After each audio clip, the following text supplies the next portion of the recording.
नमस्ते एवरीवन, स्वागत है आप सभी का आपके अपने यूट्यूब चैनल बैंकिंग डीजी पर। This is Divya Gupta. A very good morning to all of you. चलिए, तो लॉजिकल रीजनिंग की एक बेहद इंपॉर्टेंट सीरीज हमारी यहाँ पर चल रही है, ठीक है, जिसमें आज आपका रहेगा पार्ट नंबर 10। ठीक है, तो इससे पहले अगर मैं बात करूँ तो इंट्रोडक्शन, इसके अलावा एक्शन, उसके अलावा हम लोग बात करें अजम्पशंस, कंक्लूजन और कॉज एंड इफेक्ट। ये 4 टॉपिक तो मैंने आपको अकेले अकेले करवा दिए हैं, बट अब जो रहेगा, अब आपकी कुछ 5 से 10 क्लासेस मिक्स रहेंगी। ठीक है, फिर टॉप 25, टॉप 1000 इस तरीके से क्वेश्चंस रहेंगे। अभी आपकी कुछ मिक्स क्लास चलेंगी, बेसिक वाली, मतलब जो बेसिक की होंगी, जिसमें आपके सारे मिक्स टॉपिक होंगे नए, जैसे कि इन्फ्रेंस की बात करूं, आर्ग्यूमेंट की बात करूं, डिसीजन मेकिंग की बात करूं, तो वो बेसिक से समझाएंगे। उसके बाद में टॉप 25 कर करके कुछ और एक्स्ट्रा सेशंस लूंगी, जो कि आपको आगे आने वाले अपकमिंग टाइम में मिलेंगे। ठीक है, तो सबसे पहले गाइस, अगर आप लोग न्यू आए हो तो हर हफ्ते अनअकैडमी पर एक कॉम्बिट टेस्ट लिया जाता है, जो कि आप लोग ज्वाइन कर सकते हो। ठीक है, इस टेस्ट की अगर मैं बात करूं तो इसमें आपको 36 क्वेश्चंस देखने को मिलते हैं 50 मिनट में। और इसके अलावा इस एवरी संडे को होता है ये 10 बजे। इसमें आप अनअकैडमी का प्लस सब्सक्रिप्शन जीत सकते हो, अमेजोन के वाउचर जीत सकते हो, और अगर मैं बात करूं तो काफ़ी सारे एक्साइटेड अमेजोन से आप गिफ्ट भी जीत पाओगे। तो जल्दी से जाके इसको एनरोल कर लीजिएगा। अगर आपने अभी तक एनरोल नहीं किया है, ये हर हफ्ते होता है, तो आपको ये काफ़ी यूजफुल है, जाके एनरोल करो। एनरोलिंग के टाइम पे आपसे कोड मांगेगा, ठीक है, लिंक डिस्क्रिप्शन में है, तो आप मेरा कोड यूज कर सकते हैं, दैट इज दिव्या YT10, या एक कोड और आगे लिखा हुआ है, आप दोनों में से कोई भी कोड यूज कर पाओगे। ठीक है, चलो तो स्टार्ट करेंगे हम लोग। अगस्त के बेहतरीन ऑफर है, आप इसका भी फायदा उठा सकते हो। अच्छा, पहले एक लास्ट क्वेश्चन बचा हुआ था, ये देखेंगे। सिटी जेड ने पड़ोसी कस्बों और गांव में आने वाले प्रवासियों के प्रभाव में काफी वृद्धि दर्ज की है। ठीक है, कुछ ऐसा कुछ बोला जा रहा है। हमने लिया कि सिटी जेड में हमको बोल दिया गया है यहाँ पर, तो ये क्या निकल के आ रहा है? एक तरीके से एक इफेक्ट है कि नहीं? आपको क्लियरली दिखाई दे रहा है कि ये थोड़ा सा हमको इफेक्ट दिख रहा है किसी चीज का। ठीक है, कि भाई वृद्धि दर्ज की, कोई काम का होना मतलब इफेक्ट होना। नई सरकार के सत्ता में आने के बाद शहर जेड में रोजगार बढ़ गए हैं। बिल्कुल, देखो, रोजगार बढ़े हैं तो प्रभाव में वृद्धि हुई है, मतलब ये कॉस हो गया, ये इफेक्ट हो गया। तो जिसका भी ये सही था, दैट इज टू गुड। चलो, अब यहाँ से स्टार्ट करेंगे हम लोग मिक्स। ठीक है, तो मिक्स का ये आपका पहला क्वेश्चन है, स्टार्ट करो।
चलिए गाइस, सॉल्व करते हैं जरा।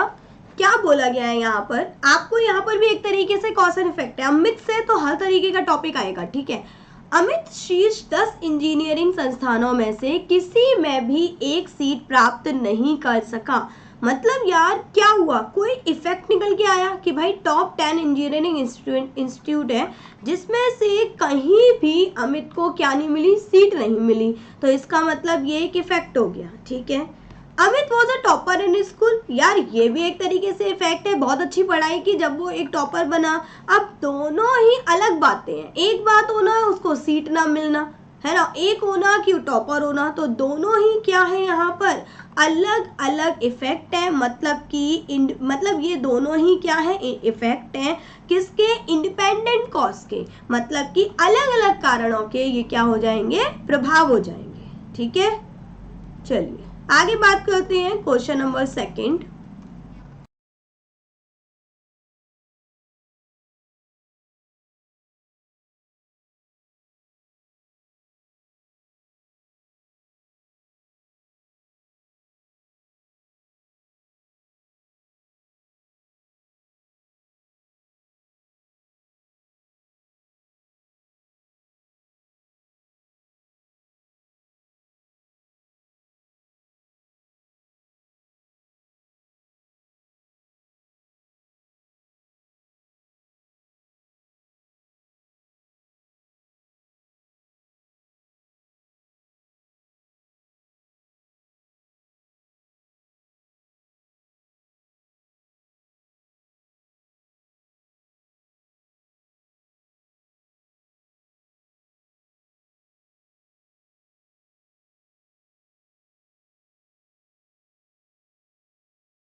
चलिए गाइस सॉल्व करते हैं, एक बड़ा इंटरेस्टिंग सा क्वेश्चन दिख रहा है।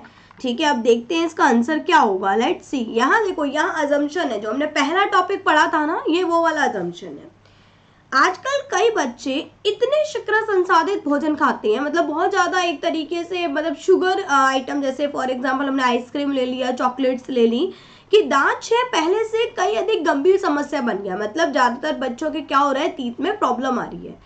आप देख, ब्रशिंग केवल बच्चों के दांतों की रक्षा कर सकती है अगर उन्हें नियमित रूप से 2 बार वार्षिक सफाई भी मिलती है। इसलिए ज्यादातर कंपनियों द्वारा की गई दंत प्रतिपूर्ति योजना कम से कम कुछ बच्चों के दांतों के स्वास्थ्य की रक्षा के लिए पर्याप्त है। ठीक है, तो एक तरीके से इनके ट्रीटमेंट की बात की जा रही है। तो अब इस कहानी से पहले की सोच क्या रही होगी, अजम्पशन बताना है, पूर्व धारणा है, मतलब स्टेटमेंट के पहले सोचे जाने वाली धारणाओं को कहते हैं पूर्व धारणाएं। पहले बच्चों को अपने दांतों को छेद से बचाने के लिए 2 बार वार्षिक पेशेवर सफाई की आवश्यकता नहीं थी। बिल्कुल, देखो क्या वर्ड यूज हुआ है, आजकल, और यहाँ लिखा हुआ है सफाई भी मिलती है, मतलब इनको जरूरत है। लेकिन पहले ऐसा नहीं था, क्योंकि वर्ड यूज हुआ है आजकल, हम ऐसे कंफर्म नहीं बोल रहे, अजम्पशन पॉसिबिलिटी में चलता है, तो पहला वाला सही है। कंपनियों द्वारा दी गई कुछ दंत प्रतिपूर्ति योजनाएं उन बच्चों के लिए रक्षा के लिए पर्याप्त है। ये बात हो गई बाद की, ये कोई पहले की सोच नहीं है, इस वजह से ये गलत है और आंसर हो जाएगा ओनली फर्स्ट। चलिए क्वेश्चन नंबर थर्ड।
चलिए गाइस, अब यहाँ पे आर्गुमेंट आता है। अब सुन लो पहले आर्गुमेंट का थोड़ा सा बेस सुन लो कि आर्गुमेंट का बेस क्या होता है। देखो, आर्गुमेंट का मतलब होता है जैसे कि मान लो आप स्कूल के टाइम पे या कॉलेज के टाइम पे कुछ डिबेट्स करते होंगे, ठीक है। तो डिबेट्स में क्या होता था कि एक कोई पॉइंट दे दिया, जैसे कि हमने एक बेरोजगारी का पॉइंट, नॉट बेरोजगारी, यहाँ आप जल्दी समझ नहीं पाओगे।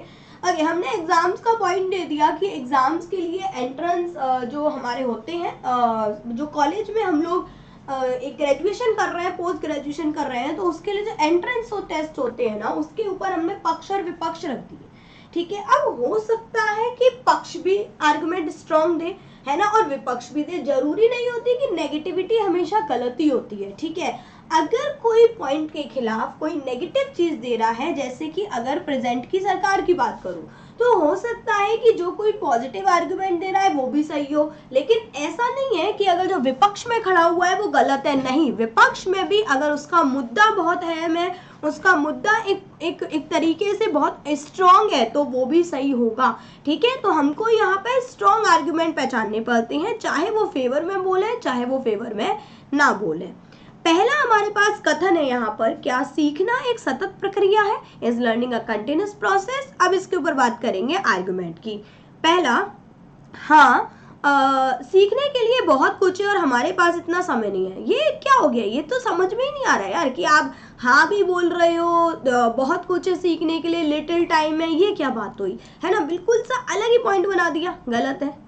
सेकेंड बात करेंगे, नहीं, एक के बाद एक सीखना उनके विषय में सर्वोच्च डिग्री प्राप्त करता है। Know learning stop after one has obtain the highest degree in their subject. ये क्या बात हो गई भाई कि हाईएस्ट डिग्री पाने के लिए नहीं, ये नहीं है, सीखना इंपॉर्टेंट नहीं है, हमको रोक देना चाहिए, ये भी गलत है। तो आंसर होगा इसका neither first nor second strong. चलिए क्वेश्चन नंबर 4।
चलिए गाइस, देखते हैं एक और आर्गुमेंट है।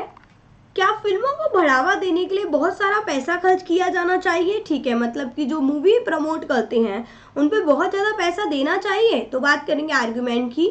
Yes, it is essential component of attracting more audience. बिल्कुल भाई, एब्सोल्युटली करेक्ट है, ये स्ट्रॉन्ग पॉइंट दे रहा है।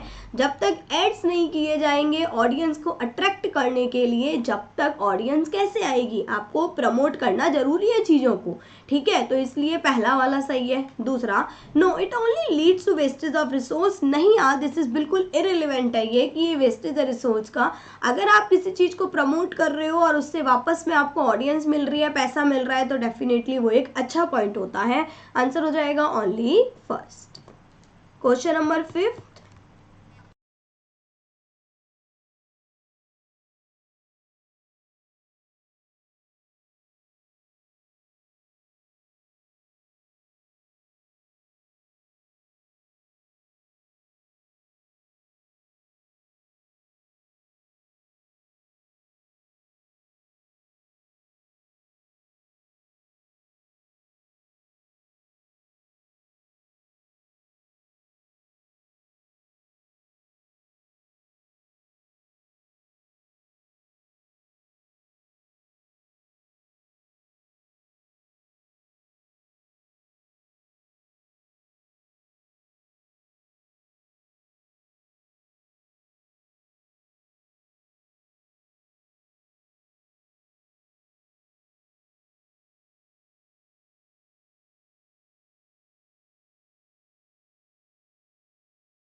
चलिए गाइस, क्या बोला गया है यहाँ पर, अगेन कॉज एंड इफेक्ट है।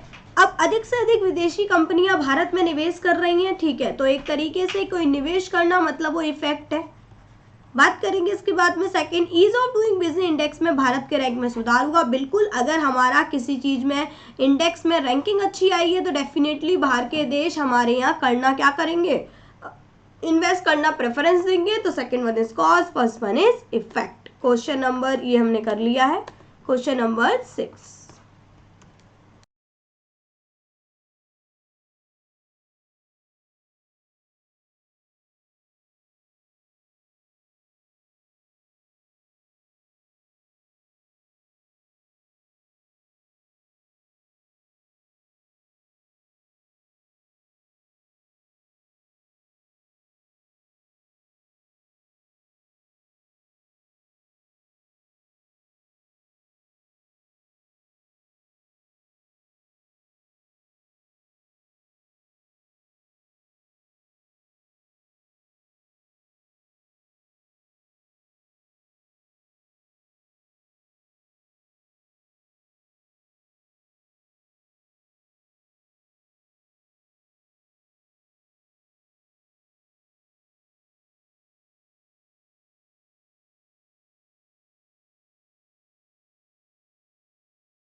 चलिए गाइस, क्या बोला गया है, ज्यादातर वैज्ञानिकों का मानना है कि व्यक्ति को ज्यादातर वैज्ञानिकों का मानना है कि व्यक्ति को उचित आराम और रिकवरी पाने के लिए दिन में 8 घंटे सोना जरूरी है। ठीक है, मतलब ये आपने नॉर्मली भी डेली लाइफ में सुना होगा ऐसा, परंतु आज के समय में बढ़ते काम के कारण व्यक्ति इससे बहुत कम समय के लिए सो पाता है। यही कारण है कि पहले की तुलना में अधिक दवाएं ले रहे हैं। बिल्कुल सही है यार, आज के टाइम में लोग बहुत मेडिसिन का यूज करते हैं। आप देखो जितने भी हॉस्पिटल है ना, क्लिनिक्स हैं, भीड़ लगी होगी बहुत ज्यादा, क्योंकि कहीं ना कहीं यार आज के रहन सहन में, खान पीन में इतनी दिक्कत है कि हमारी हमें कोई ना कोई बीमारी लगना बहुत लाजमी हो गया है। अब बात करते हैं इसके बाद में पहला इसके, अब देखो इसके ऊपर आपसे पूछा गया है। अच्छा, यहाँ पे मैंने ना क्वेश्चन नहीं डिनो, चलो मैं इसके ना सारे बता देती हूँ, यहाँ मैंने आपको बताया नहीं है कि इसमें एग्जैक्टली क्वेश्चन क्या पूछा गया है। खैर चलो देखते हैं, क्योंकि मुझे खुद नहीं पता इसका क्वेश्चन क्या है, तो मैं इसमें सारे बता देती हूँ कौन क्या होगा। वैज्ञानिक कभी कभी असहमत होते हैं किसी व्यक्ति को कितने घंटे की नींद लेनी चाहिए, दिस इज इररिलेवेंट। ठीक है, दिस इज इररिलेवेंट। तो अगर क्वेश्चन में आपसे पूछा जाए नॉट इन लाइन, ठीक है, तो आप ये आंसर दोगे। ठीक है, मतलब कौन सा लाइन में नहीं है, तो ये वाला आंसर होगा। सेकंड बात करते हैं, यहाँ मैं क्रॉस हटा देती हूँ, सब बता देती हूँ क्योंकि यार हमको पता नहीं है इसका क्वेश्चन क्या है, इस वजह से। व्यक्ति पहले की तुलना में अधिक दवाएं ले रहे हैं क्योंकि वे सस्ती और आसानी से उपलब्ध है। अगेन नॉट इन लाइन, इसका कोई भी मतलब नहीं है, ये एकदम भैया हम दवा इसलिए लेते हैं क्योंकि वो उपलब्ध है। एक शोध में दिखाया गया है कि हमारी अधिकांश स्वास्थ्य समस्याओं की जड़ें नींद की कमी है। या this is something strong point, जिसको आप यहाँ पर कंक्लूजन भी बोल सकते हो, तो ये हो जाएगा कंक्लूजन। ठीक है, चिकित्सक पहले से कई अधिक दवाएं लिख रहे हैं, ये अगेन नॉट इन लाइन। ठीक है, ये कुछ एकदम इररिलेवेंट पॉइंट है ना, तो इररिलेवेंट नॉट इन लाइन होता है। नींद की कमी लोगों के तर्कहीन निर्णय लेने के कारण बनता है। ये भी एक तरीके से एक अलग पॉइंट हो गया है, जिसको आप कुछ भी कैंसिल यहाँ पे नहीं लोगे। चलिए गाइस, अब एक क्वेश्चन आपके होमवर्क के लिए है, जल्दी से कमेंट सेक्शन में बताइएगा इसका आंसर क्या होगा, पॉसिबल रीजन क्या बनेगा। तो फिलहाल आज के लिए इतना ही। अब इसके बाद में आप लोग भाई अभी तक अगर आपने एप्लीकेशन डाउनलोड ना किया हो तो जाके कर लीजिएगा, दैट इज बैंकिंग डीजी। ठीक है, आपको सारी पीडीएफ इसकी यहीं पे मिलेंगी और सारे लाइव सेशंस यहाँ पे होंगे बहुत जल्दी। और टारगेट बैच कंटिन्यू आ रहा है, अगर भाई हिंदी और कंप्यूटर की प्रिपरेशन करनी है तो आप जाके टारगेट बैच ज्वाइन करो, इससे पूरी हिंदी और कंप्यूटर की प्रिपरेशन हो जाएगी। आप सभी का बहुत बहुत शुक्रिया। Have a good day, take care.